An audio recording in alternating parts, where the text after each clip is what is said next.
সন্তুষ্টি প্রকাশ করে না। কারণ কি?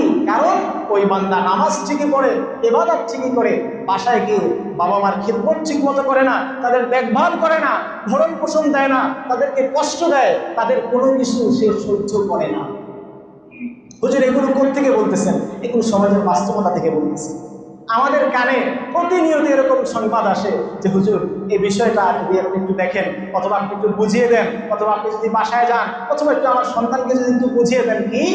যে আমার সন্তান ওর আম্মাকে লাথি মেরেছে। নাউজুবিল্লাহ বলেন সবাই, নাউজুবিল্লাহ। কি বলে? আমার সন্তান ওর আম্মাকে বাসায় লাথি মেরেছে, সামান্য একটা বিষয় নিয়ে। আমার সন্তান তার আম্মাকে বাসায় করে একটা কথা কাটাকাটি করতে গিয়ে ধাক্কা দিয়ে মাটিতে ফেলে দিয়েছে। কি এরকম আচরণ চিন্তা করা যায়? তার আম্মাকে তার বাবাকে প্রহার করে, আঘাত করে, এমনকি আমাদের সমাজে তো আরো আগ বাড়িয়ে যদি বলি, বাবা মাকে হত্যা করতে পর্যন্ত বর্তমান সন্তানেরা দ্বিধাবোধ করে না। ঠিক না বেটি?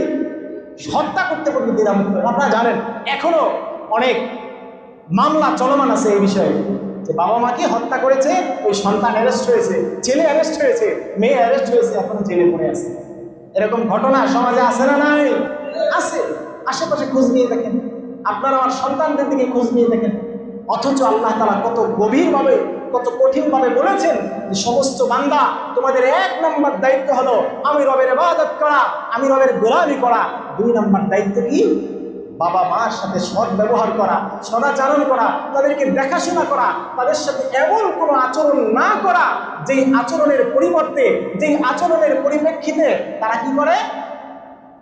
উফ আহ শব্দ বলে, আঘাত করা তো যাবেই না। এজন্য ভাইরা আমার, খুব সতর্ক থাকবো আমরা। আমরা সন্তান যারা আছি, বাবা মা যারা আছি, সবাই সতর্ক থাকবো। কোনোভাবে আমাদের বাবা মা যেন আমাদের কোনো আচরণের মাধ্যমে কষ্ট না পায়, তাদেরকে যেন কোনোভাবে আঘাত না করি।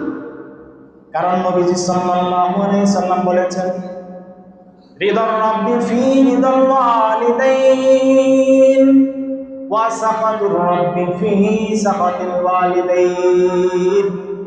আল্লাহ বলেন, বান্দা তুমি ইবাদত করো, তুমি আমার গোলামি করো, তুমি আমাকে সন্তুষ্ট করতে চাও, বান্দা তুমি আমাকে খুশি করতে চাও। কিন্তু বান্দা তুমি জেনে রাখো, তুমি যদি আমি আল্লাহকে, আমি রবকে খুশি করতে চাও, তাহলে তোমার 1 নম্বর কাজ, 1 নম্বর দায়িত্ব হলো তোমার বাবা আমাকে খুশি করা। সুবহানাল্লাহ। তার মানে আল্লাহ বলে দিয়েছেন, বাবা মার খুশি, বাবা মার সন্তুষ্টির মধ্যেই কার সন্তুষ্টি? আল্লাহর সন্তুষ্টি। একটু সবাই বলেন, বাবা মার খুশি, বাবা মার সন্তুষ্টির মধ্যে কার সন্তুষ্টি? আল্লাহর সন্তুষ্টি। নবীজি বলেন, কোন বাবা মা যদি সন্তানের উপর খুশি থাকে, সন্তুষ্ট থাকে, তাহলে ওই সন্তানের প্রতি আল্লাহ খুশি থাকেন, আল্লাহ সন্তুষ্ট থাকেন। আবার কোন সন্তানের বাবা মা যদি ওই সন্তানের উপরে নারাজ থাকেন, বেজার থাকেন, অসন্তুষ্ট থাকেন, তাহলে ওই সন্তানের প্রতি আল্লাহ তাআলা বেজার থাকেন। নাউজুবিল্লাহ। অন্য হাদিসে নবীজি বলেন, একজন সাহাবী নবীজির কাছে আসলেন, আসার পরে সাহাবী নবীজিকে প্রশ্ন করলেন, এরকম ভরা মজলিসের মধ্যে সাহাবী জানতে চাইলেন, ইয়া রাসূলুল্লাহ, মান আহাক্কু বিহুসনি সাহাবাতি, হে পয়গম্বর আপনার কাছে আমার একটা আরজি। সাহাবী বলতেছেন, আমার একটা প্রশ্ন নবী। কি প্রশ্ন? সাহাবী বলে, ও নবী, দুনিয়ার মধ্যে আমি যাদের সাথে চলাফেরা করি, তাদের মধ্যে আমার কাছে সবচেয়ে ভালো ব্যবহার, সবচেয়ে ভালো আচরণ, সবচেয়ে সৎ ব্যবহার পাওয়ার অধিক হকদার ব্যক্তিকে, কার সাথে আমি সবচেয়ে বেশি ভালো ব্যবহার করব? নবীজি জানায় দেন, ও বান্দা, ও সাহাবী, তোমার কাছে সবচেয়ে ভালো ব্যবহার পাওয়ার হকদার ব্যক্তি হলো তোমার মা। সুবহানাল্লাহ। সবচেয়ে বেশি দুনিয়ার মধ্যে যত ধরনের ভালো ব্যবহার আছে, এই ভালো ব্যবহারের মধ্যে 1 নাম্বার কে? মা।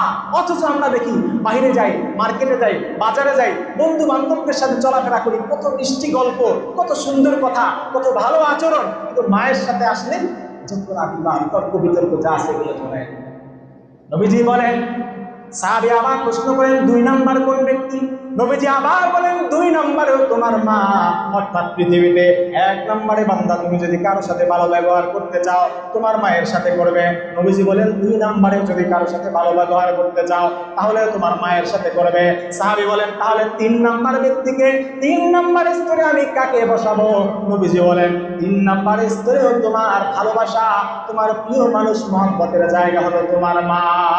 সুবহানাল্লাহ। এজন্য পয়গম্বর আরবি জানায় দিয়েছেন সন্তানের জান্নাত হলো পিতা মাতার সন্তুষ্টির মধ্যে, পিতা মাতার পায়ের নিচে হলো সন্তানের জান্নাত। কোন বান্দা কোন মুমিন যদি জান্নাতে যেতে চায় তাহলে একমাত্র পিতা মাতাকে সন্তুষ্ট করা ছাড়া সে জান্নাতে যেতে পারবে না।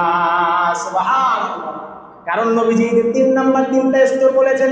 ওই আম্মা জান এত কষ্ট করেছেন, 1 নম্বরে মা যেই কষ্ট করেছেন ওই সন্তানকে গর্ভে ধারণ করেছেন, গর্ভে ধারণ করে 8 মাস 9 মাস 10 মাস যেই কষ্ট করেছেন এই কষ্ট পৃথিবীর মধ্যে অন্য কোনো মানুষ করতে পারে না।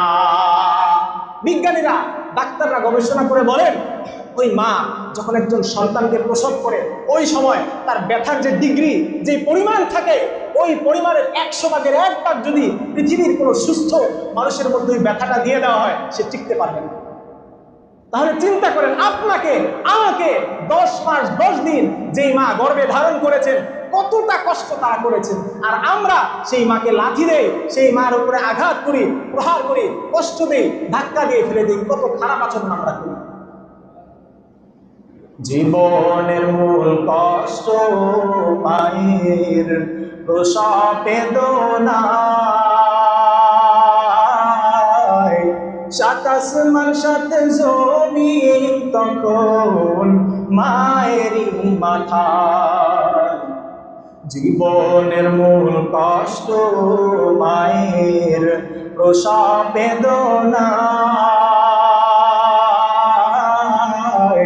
7 আসমান 7 জমিন তখন মায়েরই মাথায়। আমার সুন্দর মুখ দেখে মায়ের, আমার সুন্দর মুখ দেখে মায়ের ব্যথায় যায় দেয় ভাসাইয়া। ও আমার প্রাণের মা, মা গো মা কোথায় গেলে মোরে ছাড়িয়া, জনম দুঃখী ইয়াতীম আমি কেউ চাহে না ফিরিয়া।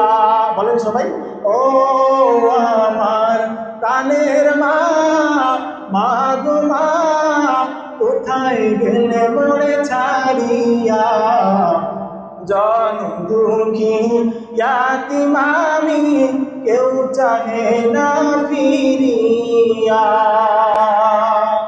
আল্লাহ তাআলা আমাদের সকলকে মায়ের আর্তনাদ, মায়ের ভালোবাসা বোঝার তৌফিক দান করুন। সকলে বলুন আমিন। আমাদের সম্মানিত মেহমান চলে আসছেন, আমি আসলে দেরি করে ফেলছি।